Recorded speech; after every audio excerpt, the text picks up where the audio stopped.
Hello' everyone, সকলোৱে কি খবৰ?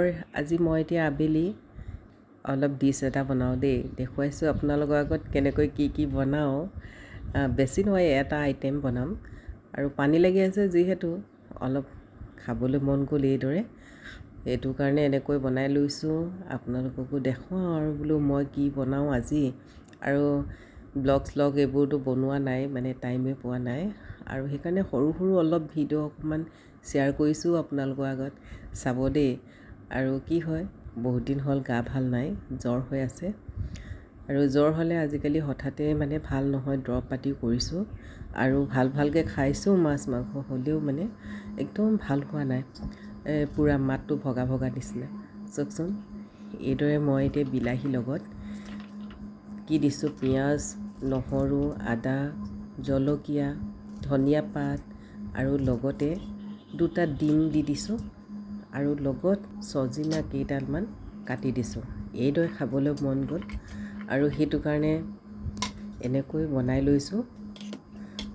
আৰু ডিছটো চাব দেই, খুব ধুনীয়া হ'ব নিচিনা লাগিছেনে বাৰু? মোৰ কিন্তু এতিয়া খাবলৈ মন গ'ল, সেইটো কাৰণে এনেকৈ বনাই লৈছোঁ।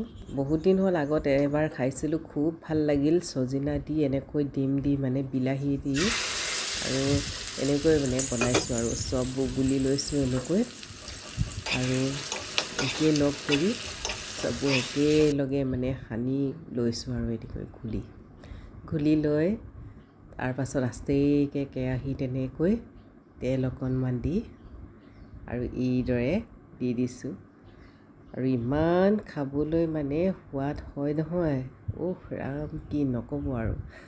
এনেকৈ মানে আপোনালোকেও খাই চাবচোন এবাৰ, খুব ভাল লাগে, খুব মজা লাগে। আৰু মই চববোৰ একেলগে এনেকৈ সানি দি দিলোঁ আৰু এয়া দেখিছেনে ডিছটো কেনেকুৱা লাগিছে বাৰু? এয়া মোৰ ডিছটো ইমানতে সামৰণি কৰিছোঁ, আৰু ভাতৰ লগত এনেকৈ সুন্দৰকৈ সজাই ল'লোঁ মোৰ ভাতৰ থালিখন। দেখিলেনে বাৰু ইমান ধুনীয়া হৈছে ন? আজিলৈ বাই বাই।